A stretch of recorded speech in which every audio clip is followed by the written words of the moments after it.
Alright, this time here we're going to look into something that's been known about for a long time but been verified a few times, and here recently we've had a little bit more info going on it, and just thought I'd share it with you.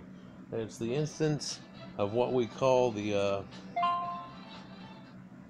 cocaine mummies, and it's an anomaly because it involves the guy you see here, Ramses the Great, and I don't know if you can make it out here. It's kind of a dark picture still, but in this picture you can tell he's got his alkaline nose and very Greco-Roman, and his balding spot on top, very kind of that same kind of mode that you always see in all the Greeks with his curly-ish type hair, and it's kind of a blondish red, and they say that he was almost 90 years old or around there whenever he had died, and they dyed his hair henna to take it back to his original color. And so they checked his hair, and sure enough, under a microscope, it shows up, yeah, he was a redhead whenever he was younger and stuff. Ramses and Sete was, and in fact, there's stories of the ancient burial grounds that they have that are in some of the areas that the necropolises, if you will, and they have bodies separated in different color of hair. It's odd.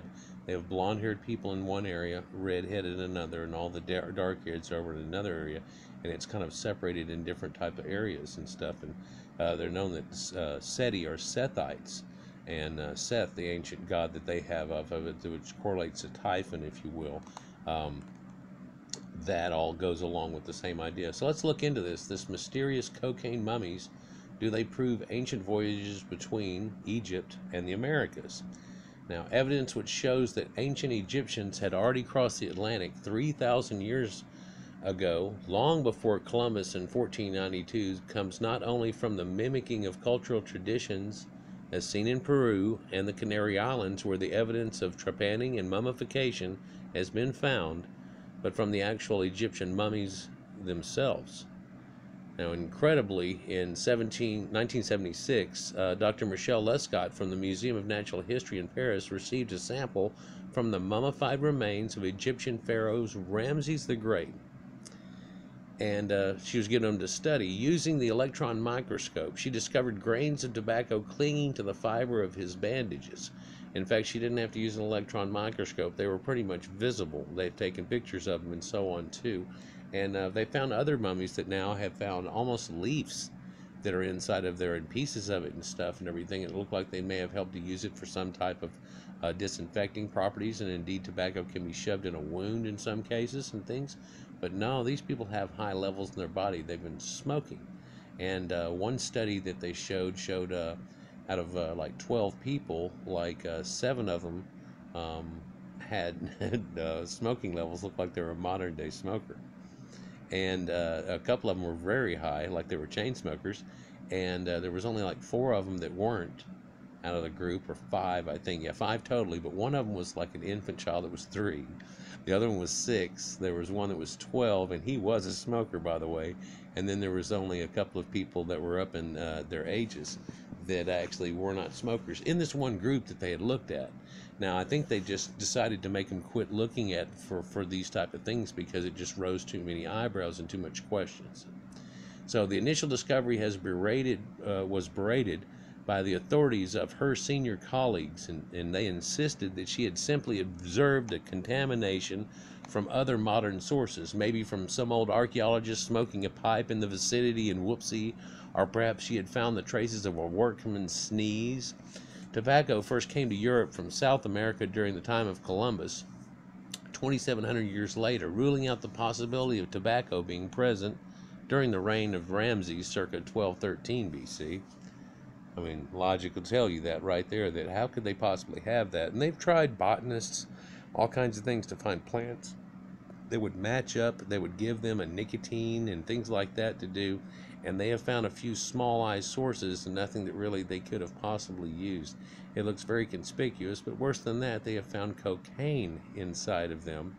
And then now I've even heard somebody try to say, well, maybe they were having cocaine parties back in England whenever they used to mess with the mummies and do the unwrapping parties, and they sneezed on a mirror and blew it all over the mummy and stuff, and it's like, no, it's from internal tissues and so on. So we had to go through tests and stuff again, and they did it again. Now, some years later, Dr. Svelta Balabanova, a forensic toxicologist at the Institute of Forensic Medicine at ULM, followed up on Dr. Lescott's findings with yet more intriguing evidence. In order to eliminate the possibility of contemporary contamination, Dr. Balabanova obtained samples of intestinal tissues from inside of Ramses' body, rather than the external layers of skin and cloth, and to much her amazement, she discovered traces of cannabis, coca, and tobacco laid down in his body cells like rings on a tree, she said, like somebody that was a pretty frequent user.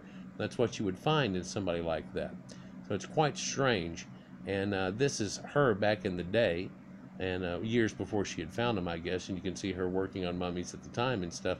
And here's a picture of ancient Egyptians in the background. Strangely, she's got one of the pictures where the workers have a blonde hair and a blonde haired guy on them too, but a couple of dark hairs there. But so her fellow researchers still, it was not enough proof to, despite her excellent reputation, and she had developed a very good reputation and knew what she was doing and how to make a clean room and all these type things, and she had triple checked herself before she had even attempted to say something along this line. But such evidence contradicted conventional explanations of intercontinental contact thousands of years in the past. But a decade later, in 1992, 7 ancient Egyptian mummies were flown from the Cairo Museum to Munich for further example or analysis. Dr. Balabanova conducted a series of gas chromatograph tests on the samples of 7 mummies, of which one of which was the mummified remains of Hinat Tawi.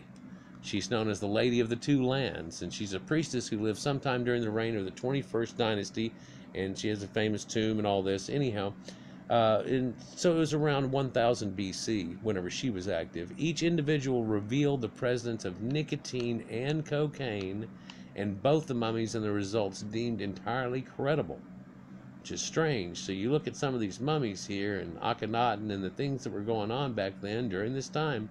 Hinat Tawi, the Lady of Two Lands, she had this effect. Ramses had this effect, and there's they did a test on like 16 of them, and like 7 of them showed up to have it, and somebody else who was Manchester did it on the mummies that they currently had, and that showed up to be a high instance of the same situation again. And all of them were double checked and done with a clean room, and then they rinse the samples and do all these crazy things with their hair to make sure that there's no contamination whatsoever, and go off of that. And the number that's showing up is such a high number too. It's not like there could be this minute. No, it's not a minute thing either. It rivals the same amount found in the mummies that you find in Peru and Andes Mountains and stuff. And know they're pretty hopped up on it whenever it happens. And so let's time to warm up to the ancient intercontinental travel idea, okay? Because it may be therefore implied that Egypt obtained these plants in trade with far-flung urbanity from all over the ancient world, wrote the author researcher Dr. Alexander Sumak. Prepare to warm up to the plausible notion of intercontinental cultural contact that was either sustained or else in play some extent during every phase of human history. And I think it goes on a little past that. Whenever they look at the mummies, they go over like a 1200 year period from some 600 BC to all the way back to the early ones you saw there, which 12 something. It's over 600 years in that span, and I'm not sure the Munich ones. And somebody else did a set on some of the heads that they had, because they have hair, and they've already got groups of those hair samples already set aside, so they just pulled a little out and did it with those and so on. And it's strange, it just keeps pegging here. So we'll go on to other discussions that correlate to this, though. But Professor Martin Banal, a historian at Cornell University, is one of the many scholars who conceded that ancient trade links which vastly predate present calculations must have existed. We're getting more and more evidence of world trade at an earlier stage. Besides, he's not alone in his hypothesis. More details of transoceanic contact can be found in my latest book, The Myth of Man. So this guy's kind of promoting his book too. But at the same time, they also found silk threads in a few of these mummies that they found, and I believe Ramses even one of them. That shows you the silk trade road went a long, long time before. And where did he get this silk from? And who were these ancient Proto-Indo-Europeans that stretched all the way up into that area and got him some silk? How did this go down? I think it went down much like you're thinking right now.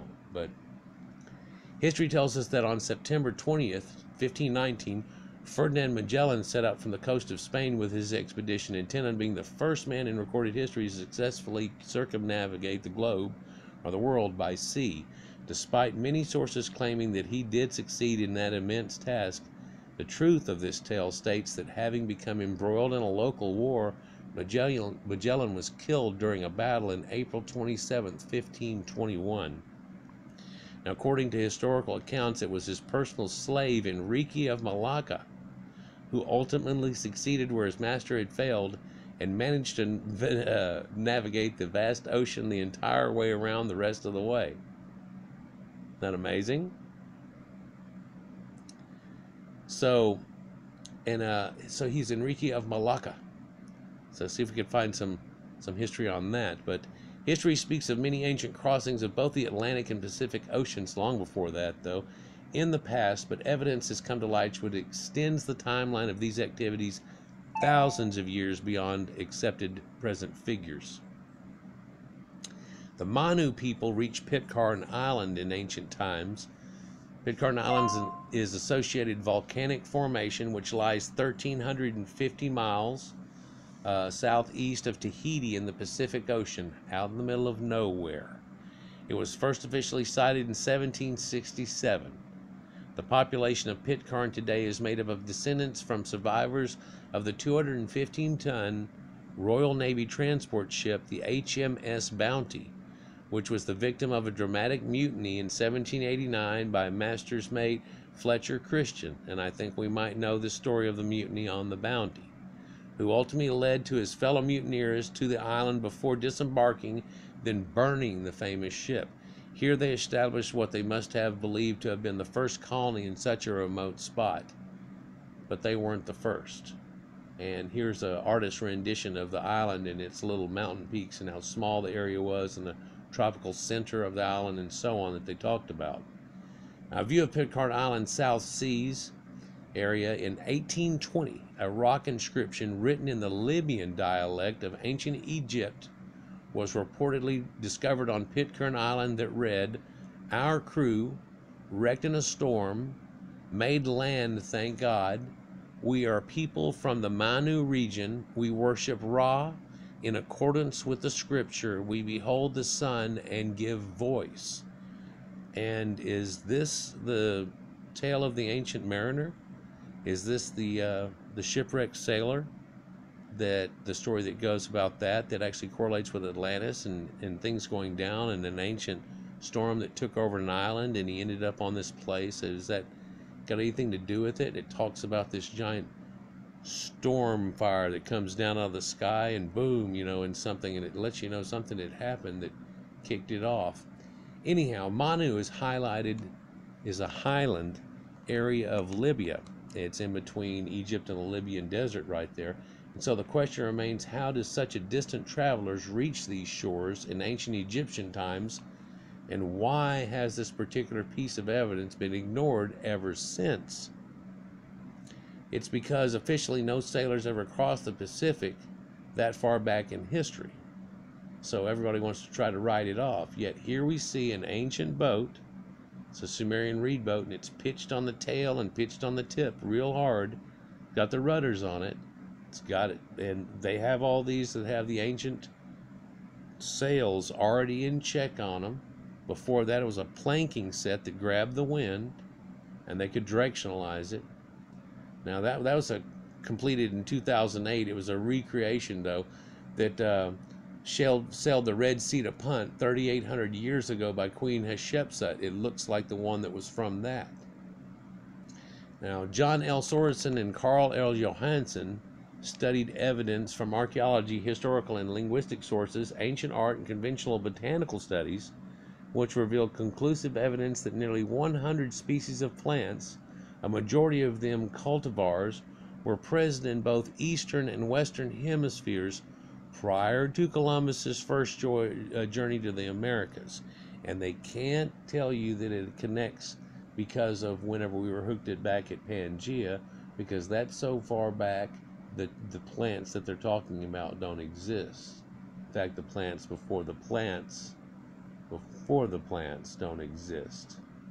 And for them to have had convergence happen out of the primordialness is quite far-fetched. We don't see it in very many places, enough to even think that it's even a possibility. But what is a possibility is somehow some of this was being transposed. There's a lot of funny things about that. Tomatoes and a few things, they're like, what? Their research paper, Scientific Evidence for Pre-Columbian Transoceanic Voyage, explains that many plant species, over half of which were considered flora of American origin that spread to Eurasia or Oceania, can only have been distributed to foreign shores via transoceanic voyages led by ancient mariners. Or you can stick some to a bird and it doesn't unstick from the bird till he lands on the other side. Seeds, things like that. I mean, there's been some strange conjecture. This distribution below could not have been due to merely natural transfer mechanisms, nor can it be explained by early human migrations to the New World that we know of via the Bering Strait route, state the authors. And if you look at this picture here, let's see how well it shows up in there. That what we're looking at here is the ancient shoreline around 20,000 years ago before the last ice age, and how huge the shoreline would have been yellow. You can see the part here where it breaks apart and you end up getting all the islands in between, and how this runs out and becomes Shimia, and you get into the Sea of Okhotsk right here. But the original people coming into the peopling of Beringia here, we have found that there's Caucasians, not an Amerindian species that predates that. I did a video not too long ago that had come in here some 16,000 years before, and they found them off here in Alaska coming down into Canada, and they predate anybody so far that they found coming through. So it finally validates something that we kind of knew to be true a long time ago because of the ancient stories that they had. How would they have these gods that were pale-skinned and blue-eyed and have beards and stuff like the ancient Aztecs talked about whenever they showed up? It just it doesn't make sense that they would come up with something like that whenever they themselves don't even grow beards or anything, and it doesn't look like any of the people that were around at the time had any facial hair growing whatsoever. So it shows you that there's this initial peopling coming in, though, but then there's a back migration of 1A that comes in here. And then there's also a back migration of C1A that comes out of here that's slightly different in two separate peoples that's later. And then a later arrival of HGD2 and spread of D2A down into the Americas, part 4. And this part 4 that we're looking at is what we've always called 1, and it's Clovis. But now they're looking at it, no, this was this whole little back and forth thing that went on twice, and there was this people before that, because how did you get back and forth if you didn't go?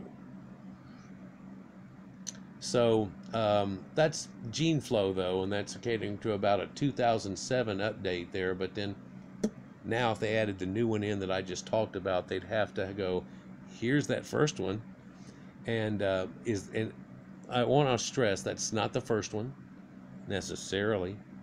Everybody, when they find one, they want to say, and this is the very first, and this is the very first wheel, and this is the very first. No, it's the earliest one known. It's not the earliest ever. It's not the first one ever. Probably, surely not.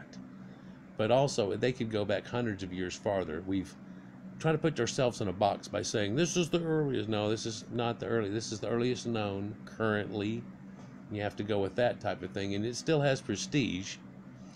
Anyhow, it had to be ancient transatlantic voyages. Sorensen and Johansen claimed that the only possible explanation for these findings is that a considerable number of transatlantic voyages in both directions across both major oceans were completed between the 7th millennium BC and the European Age of Discovery. So, quite a span here that they figure it must have happened. Okay, and so these are like the ancient Sumerian Reed Boats I'm talking about and what they look like. There's a lot of different styles of them. This is one of them that seems somewhat of a smaller version, but it just depends on how you scale it up. These can be quite huge. In fact, you can scale it up to something that looks like the barge that you see here, and it has a house on it. quite a lot are seen there, all the way down to a little two-man fishing type thing that could be hooked up together. Sandal technology and so on. And sure enough, they had sails they'd hooked to them. In early days, it looked something like a one of those ancient rattan little shades that you used to put up and stuff. But later there was canvas and using of weaving and things and separate stuff. And you can see all here, it's pretty much all the same design and taking up to another point. Oh, here we have the cool sandals and stuff, which Egypt really didn't use the sandals as much as Sumerian did, and that's another connection they have there. And you can see these giant reed boats that they make too, that are the size of this little houseboat thing here. Terrible picture, but maybe you get the idea, and the massive size of them. Let's look at this, and here you can see a guy that's up in Lake Titicaca, which shows you the same reed boats made the exact same way, and the giant ones and the deal and everything. And you have to say, here we go with that convergence plan again, and it just seems a little bit too conspicuous. You can see where you can put two of them together here, and you can make just a huge houseboat out of this thing, right? And you put dragon heads on the end of them, and now we're starting to look like Phoenician trawlers, and now we're starting to look like Vikings, right? And you see things that look like this and ancient reed boat designs, and they had heads on them and stuff, and it looks very Viking-ish, if you will. And again, this is an actual one that's found in a tomb, and you can see it swell up in the way that it looks and its trawling ability. All of these, it's kind of amazing to see this type of. I mean, you can see this guy here making these small ones, but look at the size of the bundle they end up making, and the giant ones they can create. And again, here we have it, reed boats in Sumerians. That's where it originates from, and they had these things way back, God knows when. There's tales of Enki and his, Magellan boat that sailed all the way up the Euphrates and would go up into his mountain homeland and stuff. So a lot of interesting correlation that goes along with this. But yeah, traces of cannabis, cocoa, and tobacco in Ramses the Great. He was great, wasn't he? Amazing. And they were these people that found the first medicines and things too, so it goes along with it quite well. And we're just going to finish off here towards the end with the story here after Pitcairn Islands and the diving in the boats and so on. And so they know that this predates prior to Columbus's first voyage of the Americas, and their research paper, Scientific Evidence for Pre-Columbian Transatlantic Voyages, explains all the plant species we were talking about before, and that it must be transatlantic voyages and so on. Such controversial scientific findings, though, contradict accepted notions of the plausible dates associated with mankind being able to do this. And but as the authors insist, our growing knowledge of early maritime technology and its accomplishments gives us confidence that vessels and nautical skills capable of these long-distance travels were developed by the times indicated and shown in the record itself. The presence of anomalous maps in elder days only serves to reinforce the notion transoceanic travel was done long in the past. In my old map series, I showed you this exact here map, and this is Piri Reis's map, and it shows you the side of Africa here and an elephant and so on, and the Pillars of Hercules coming out, and it shows you all the Americas over here. Now, it's really only supposed to have been made in some circa 1513, but in 1492, no one had really gotten back yet to even put this all together. And he said he did it from ancient source maps. People aren't putting two and two together, but they show you they've already got cattle over here at the time. There's ships off the coast. There's a guy standing right here that doesn't have a head on him. He's got a mouth in the middle of his stomach. There's a dragon down here. And there's all these ships that are here, and they show you part of the Antarctic coast. And whenever you watch like Ancient Aliens and stuff, they'll show you they knew about the Antarctic coast. So this probably went back to before the Ice Age, and therefore it was aliens, and stuff. But what they're never putting together is the idea that no, look, we've been here. We've been here before. We've been here before. A little bit before that is this is some lost knowledge that's kind of gone. And that's the Piri Reis map, Ottoman admiral that was there. based on older maps, though. And so, yeah, Ramses the Great and the expulsion into the area, all these ancient stories. And again, we're talking about cocaine mummies and how she had found them by just doing a forensic test onto them. Well, actually, the lady Lescott had found before, and then Babalova decided to look into it and see, okay, what does it test out for? And of course, her being a forensic pathologist, she tested for the spectrum that she tests for whenever somebody dies, so you can tell if they died from some kind of weird cocaine overdose or God knows what's going on. And wow, this man right here, Ramses, he popped pretty hot on it. This pale leucoderm king known as Ramses the Great. Anyhow, guys, like, share, and subscribe, and enjoy. More coming your way. More containing this reed boat concept, too, and how the Sumerians and trade ran, and what Mary means as far as the ocean and maritime and mariculture.